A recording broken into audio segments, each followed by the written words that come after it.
answer, then we'll find out. Okay. Okay. Right, thank you, Sally. Okay, would Mr. Walter please like to speak? Close the meeting. Yes, this is regarding the application that's before you here, planning application. So the Depends if it's on, is it on the It one is, that, yes, right, it is. Mrs. Myles has Would you declared like to an take interest. Mrs. Myles? We'll call you. And are you recording at this particular point? yes, I am. It's that little microphone on the top there. Can you see that?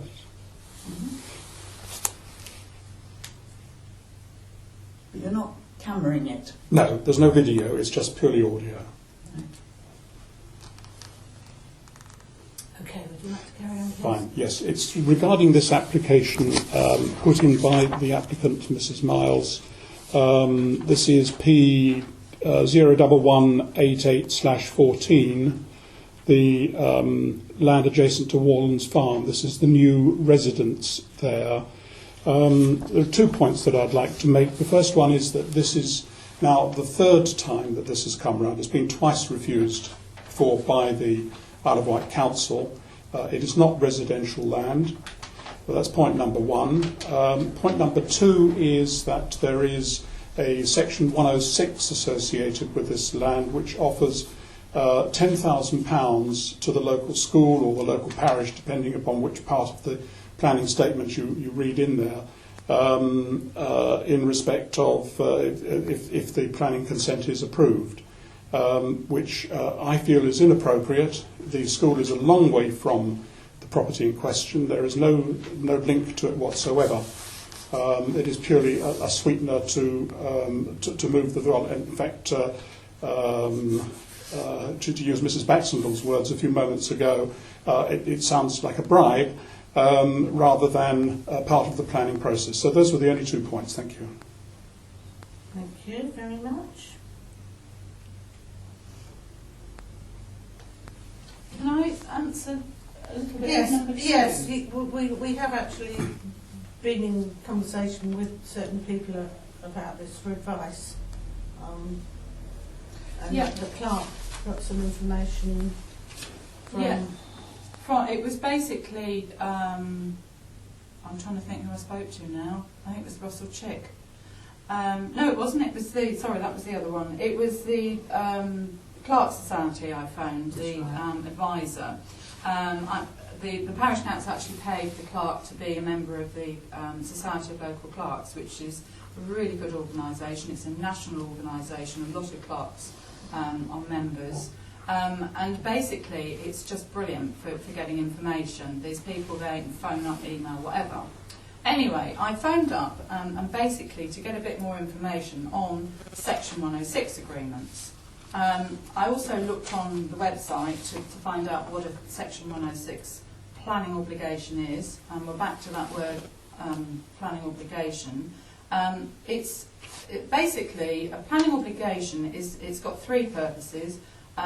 It basically prescribes the nature of the development to comply with policy. For example, giving a given portion of the housing to be affordable if it was a development. It's to compensate for loss or damage created by a development, for example, loss of open space. And it says mitigate a development's impact, for example, through contributions to mitigate against harm to the special protection area. I think Mr. Walters said that it was outside it's not residential land. I don't know whether it's in a special protection area, but that was what was covered in this paperwork.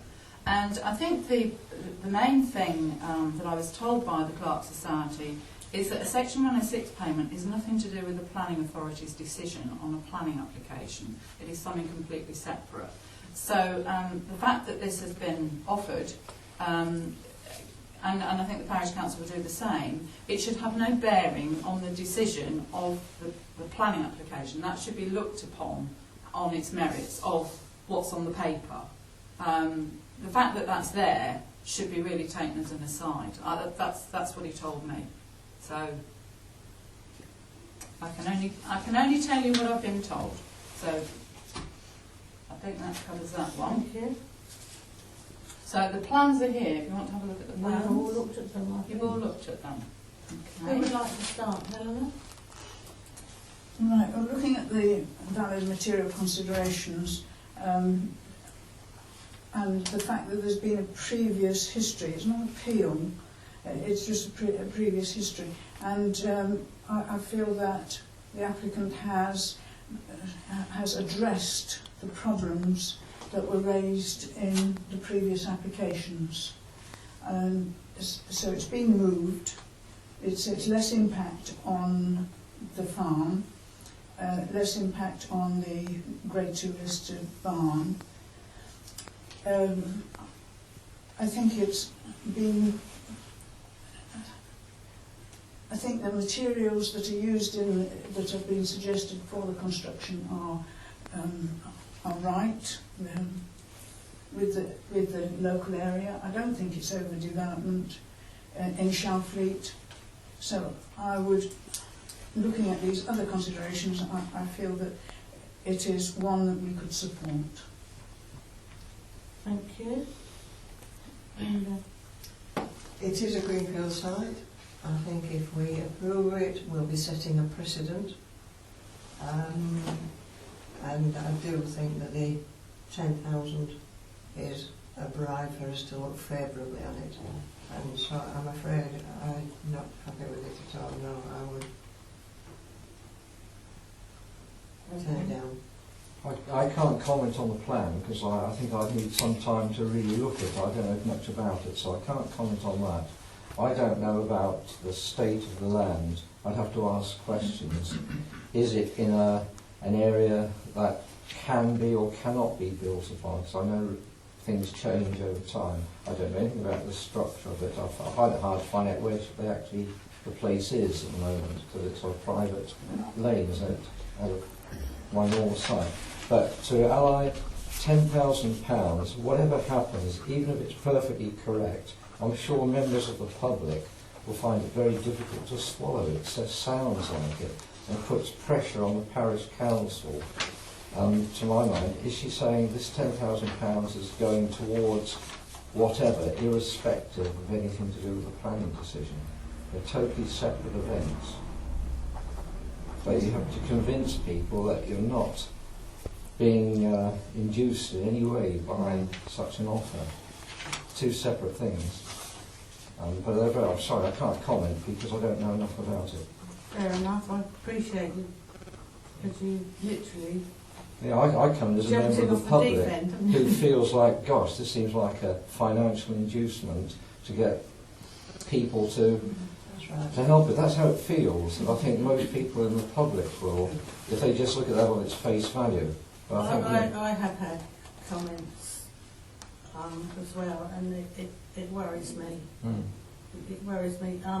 I believe somewhere in there it says that there was an existing building there. Well, it was an aqua barn, which was a temporary building that was taken down. And it does worry me that it's on a greenfield site, and as you say,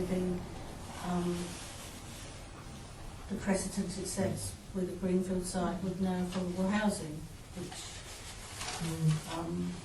it's the affordable housing thing that, rather the housing. Well, how much is it a greenfield site? Because surely all land that's used for commercial purposes becomes brownfield, and it's a farm. Being part of the farm, it's got stables on its own barn on it. So I would question just how much it is a greenfield site. Does it say in the statement?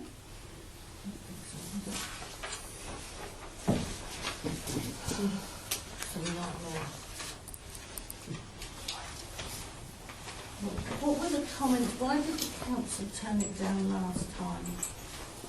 First one, it was too close to the farm. It was obstructing the view of And the the second, farmhouse, wasn't it? It's Yes. bang in front of the farmhouse the first time. well, not right in front, it was over to one side, but it was close. So. It was obstructing the view from the farmhouse, wasn't it? Well, the first application The parish council objected due to the siting of the proposed dwelling. We thought it would look better on the north boundary near the neighbouring barn, so it would not overlook the neighbour's property, Warlands Farmhouse. It was refused by the Isle of Wight Council because the site is located within the countryside where isolated new dwellings should be strictly controlled in order to protect the countryside for the benefit of all and to ensure residential development is directed towards previously developed land within the defined settlement boundaries, unless a local need or very special circumstances are provided to justify otherwise. And it mentions the relevant policies. It's also considered the proposed detached dwelling by reason of its siting, scale and design will be highly visible in views to and from the adjacent listed farmhouse and barn and would result in a negative impact on the setting of the listed buildings contrary to, and then it mentions the other policies. So that was the first one.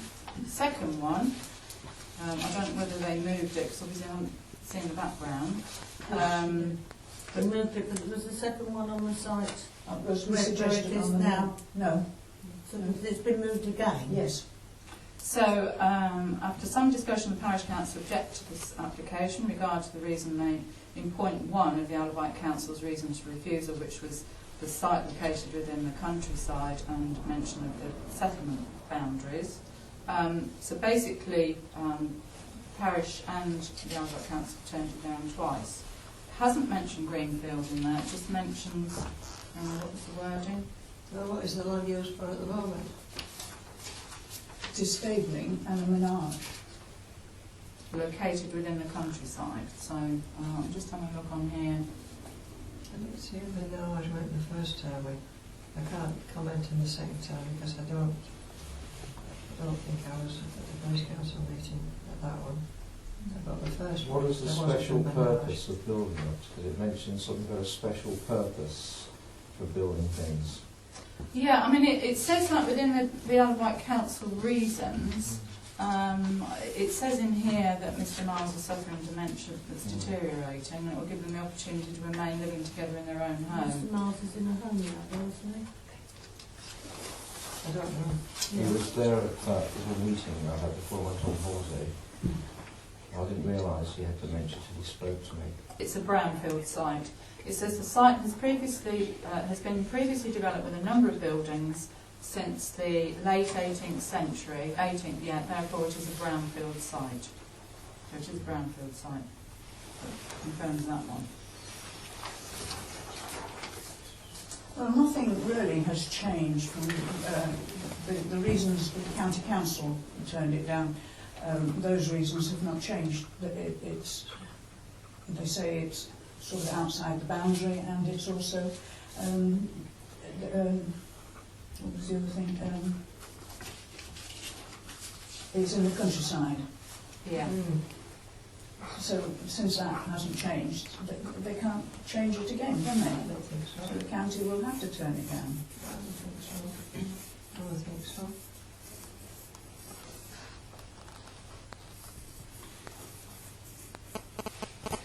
Well, personally, I'm not. I wish the money had not been brought up in it because I feel so uncomfortable about it. We can't afford to. Irrespective of what everybody says, it makes me feel so uncomfortable. Because of that, we can't. I'm sure it wasn't meant with any malice whatsoever or any inducements whatsoever, but the fact that the money has been mentioned, and I know we're supposed to separate the two, but Councillor French rightly said it's exception, and We're in fact on the parish council. has anybody got anything else to say? Should we take a vote then? All those in favour? Those against? Thank you very much, ladies and gentlemen. It's not a personal thing. It's not a personal thing, no. It's probably, you are so unfortunate, it's probably one of the hardest ones that we've had to deal with, and it's a horrible situation to be in, so you have been well and truly christened. Well, I could have abstained, I suppose. No, She could no, have well done. done, Steve, well done. Thank you, that's all then, thank you very much. Thank you for your time, ladies and gentlemen.